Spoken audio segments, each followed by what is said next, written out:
Good afternoon, folks. Welcome back to Fenny for the Soul for yet another episode after some gap. Today is a very special episode on Muhammad Ali, the great boxer. January 17th was the 79th birth anniversary of Muhammad Ali, and this episode is a tribute to him. I was very fortunate and lucky to have met and interviewed Muhammad Ali in the year 1990, a good 31 years back in Madras, which is now Chennai.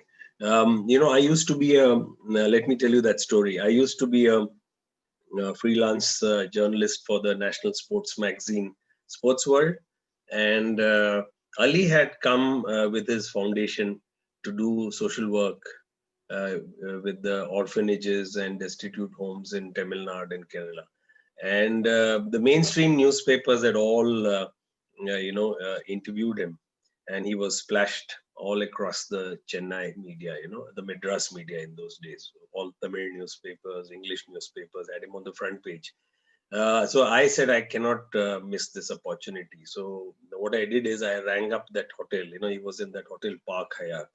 I rang the hotel, spoke to his manager, and I said I'm representing a national magazine, which is Sports World, and that is why I want about half an hour with him and all of that. Then I had to use all my selling skills. And fortunately, the manager was a kind man, and he said, "Okay, I'll give you 30 minutes this afternoon." So huge excitement. I had just aim and shoot hot shot camera, you see, and a black. Those days I used to use black and white rolls, and I needed somebody to shoot that whole experience, because I couldn't do the photography and the writing. So I cajoled my cousin Ravi Mankikar, who's now based in Bengaluru. So, I cajoled him saying that, please come, there's something very important we have to do and that kind of stuff. I didn't tell him about the assignment till we reached Park Hyatt. And then I told him we are going to be meeting Muhammad Ali. My God, Ravi was such a bundle of nerves. He smoked some 2 cigarettes in 5 minutes. And and we were waiting in the lobby for another 10 minutes, and we were then called to the fourth floor suite. The manager ushered us in, and very soon the greatest walked in. And we were awestruck. I mean, can you imagine? You're meeting Muhammad Ali, in flesh and blood. So we were completely awestruck. So we shook hands with him, and believe it or not, our hands just disappeared into his palms.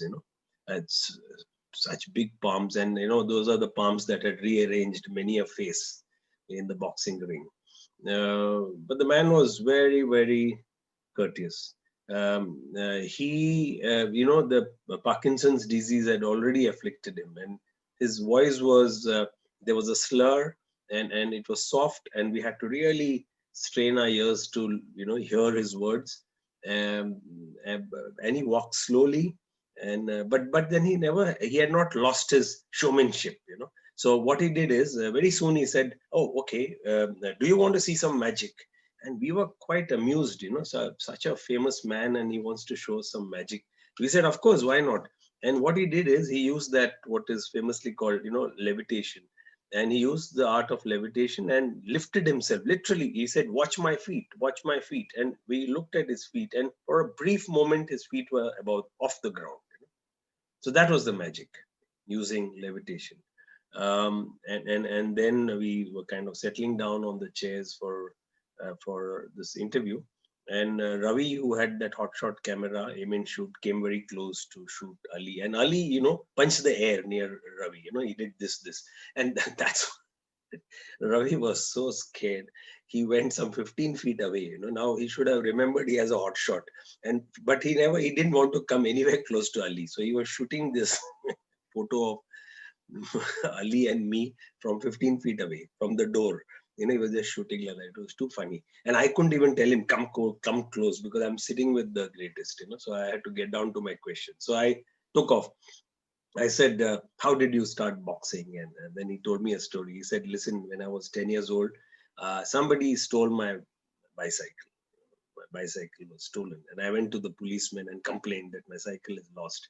And all that the policeman told me is, don't bother me with all this stuff. Go to the gym, train yourself to be a boxer so you can punch that thief the next time.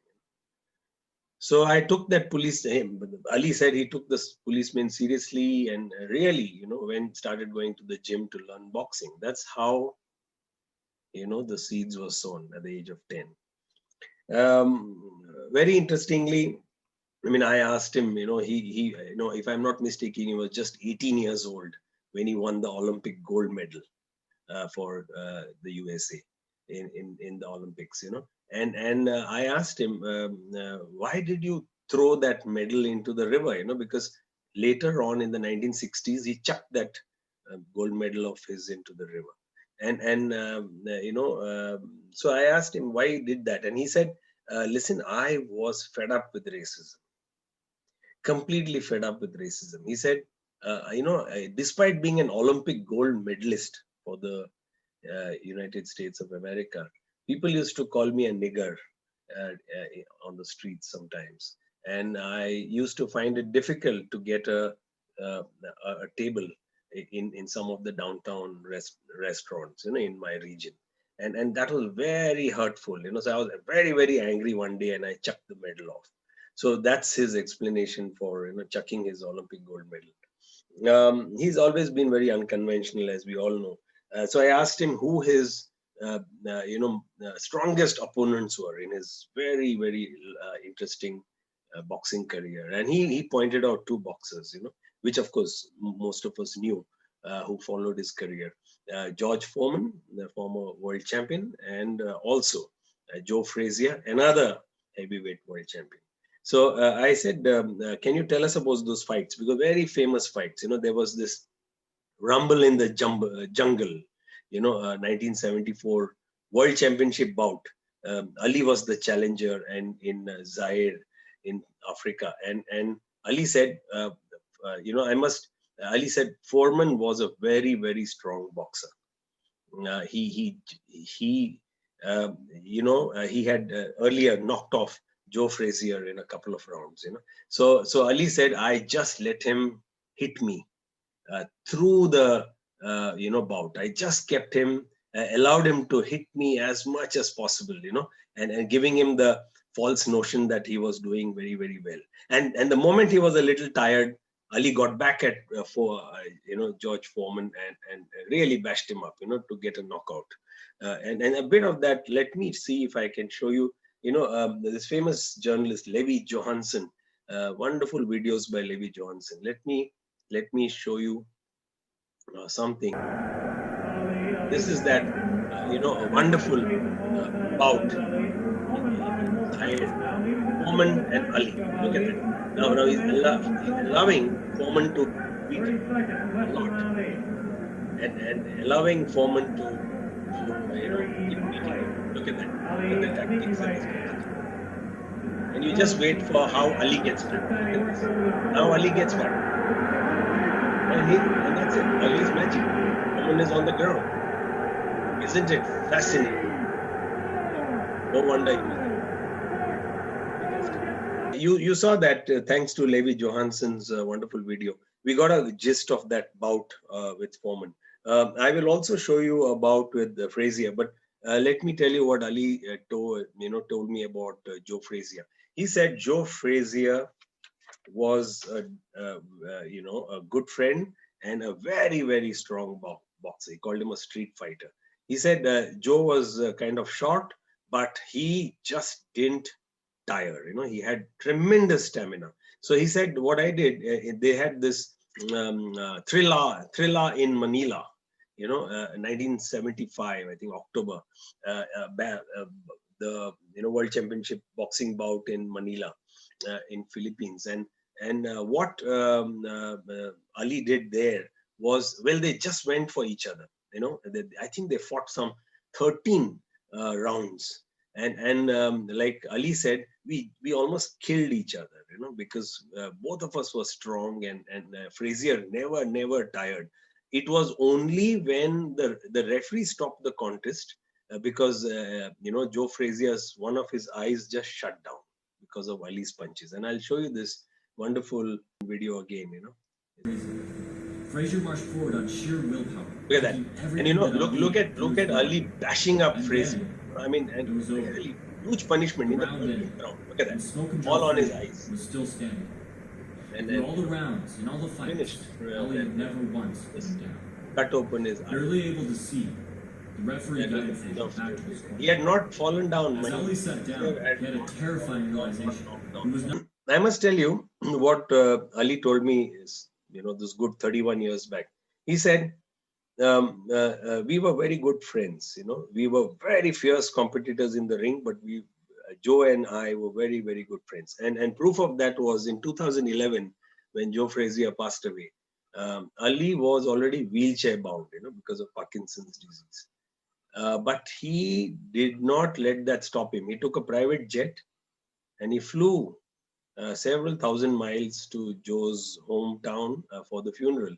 And he attended the funeral in a wheelchair, and that I think is in a classic case of how sport is such a wonderful thing. You might be the fiercest of competitors when you're professional sportsmen, but when it comes to life and death, you are there for each other. And that was Ali's tribute to Joe Frazier in 2011.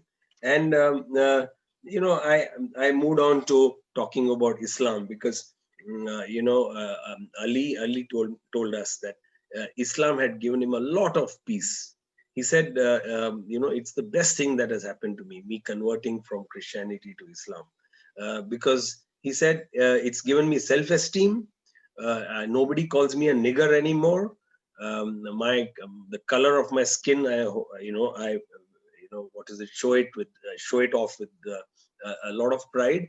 And he said that the Quran, the holy book, had taught him to be very kind and helpful to the poor and the needy. And that is why he started the foundation, the Muhammad Ali Foundation, and started helping orphanages and destitute homes all over the world, very, very quietly. And he used to support some orphanages and destitute homes in Tamil Nadu and Kerala. And that's how he had come to Madras in 1990. And, by God's grace, my cousin Ravi and I were very lucky to meet the great man. And he said that I love India, and I like the people of Kerala and Tamil Nadu. They are soft-spoken and hardworking. And he said, your country, India, is a very, very special country because it has given the world Mahatma Gandhi.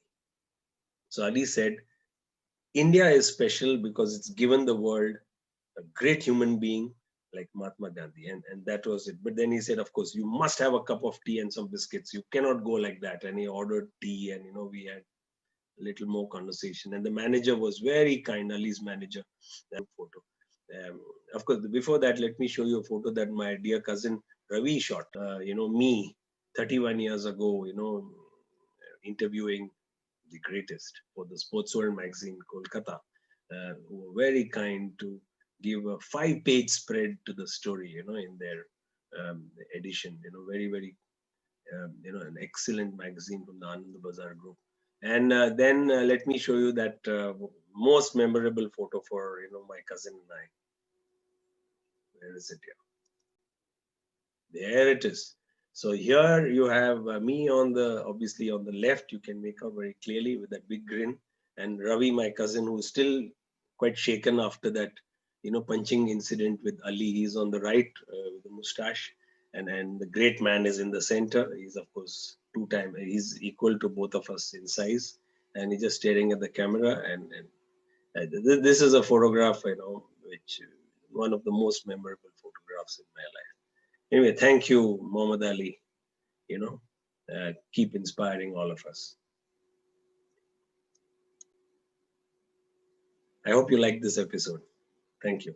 Keep watching 20 for the Soul.